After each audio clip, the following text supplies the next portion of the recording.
Panagrazia of Corriere della Sera, Italy, to the producer.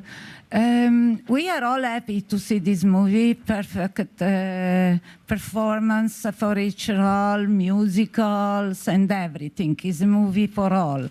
But I think that for the American cinema it's more and more difficult to find an equilibrium between the blockbusters and the small, intelligent, different movie. Not because this is not intelligent, but different. I want to know your opinion about this. Is a market totally different from the 70s? And in the summer, we will see so many sequels, prequel, beautiful animation movies, and less few intelligent small movies. Can you tell us something about this? Well, I think, you know, I'm sitting next to somebody who proved all this wrong. King's Speech was a small movie. It found its place. It won Academy Awards. In Hollywood, there's places for the big movies and the small movies.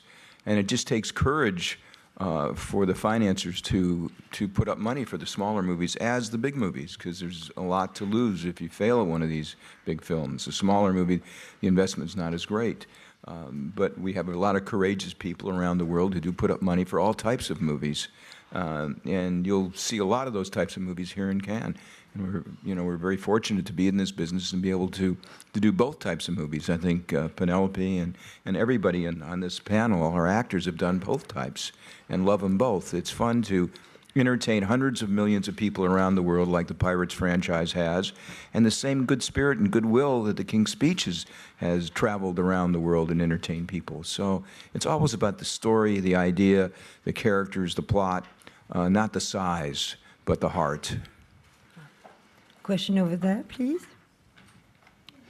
Hi, Donald Clark from the Irish Times. Question for the mighty Ian McShane.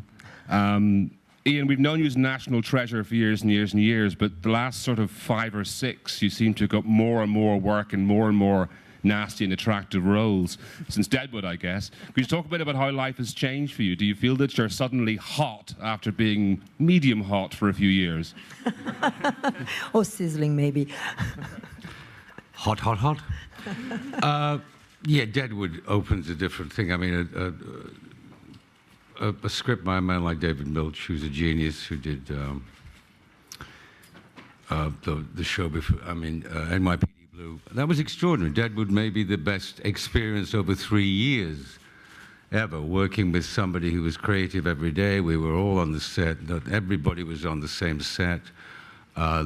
It changed every day. It wasn't the regular TV series. It was HBO. They took a chance on it. It was a Western. I mean, it was a revisionist Western, if you like, but it was really the story of the beginnings of capitalism in America. But and it universally got great reaction from the press and people alike. So yes, it does open up enormous doors. And yeah, it was great. It was marvelous to be asked to do something like this. A big character, a culmination of evil, if you like, or complication, as I said before. And, but on another level, because like Johnny, I don't watch a lot of my films.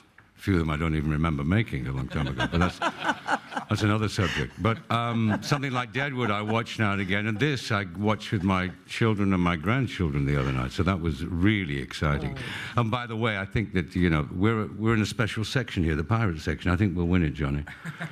They've created that. And also, I think they should follow, you know, Hollywood should open up like they do in now, you know, special awards, not just for films, but for comedy or musical. They should open up a pirate section, and you walk away with it, Mr. Depp, I have a feeling. Anyway, yeah, it's been great last few years. I hope it continues. Thank you. Thank you. We have a question over here. Brian Johnson from Maclean's magazine in Canada.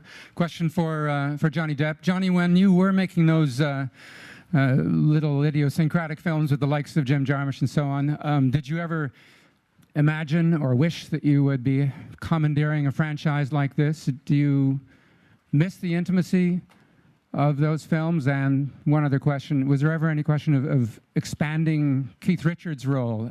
Did you want him to? Did he want to? We always want more of Keith Richards. Well, yeah, so do I, and so did I. But Keith, you know, he's got a, yeah, being one of the Rolling Stones is probably, you know, his day job is doesn't afford him very much time, you know, outside of his world there. But it was certainly great having him, and he was amazing. He was amazing in the film, amazing to you know, get into the ring with again, amazing to share a trailer with. I may write a book on that myself one day. Yeah, and in terms of doing the whatever the smaller films like the you know, the, I guess what are, you know, Dead Man and things with Jarmusch and whatnot. I've been pretty lucky, you know, to at the very least try and work out a balance in terms of the, yeah, angling my way towards just doing what is true to me, and you know, it just so happens that for 20 years or so, I made these films that were considered, for the most part, just, well, failures, flops. And I built a career on flops, so I was quite comfortable in that arena. And then, you know, a couple of things hit. You know, it's a very strange little ride, and you get used to it pretty quick.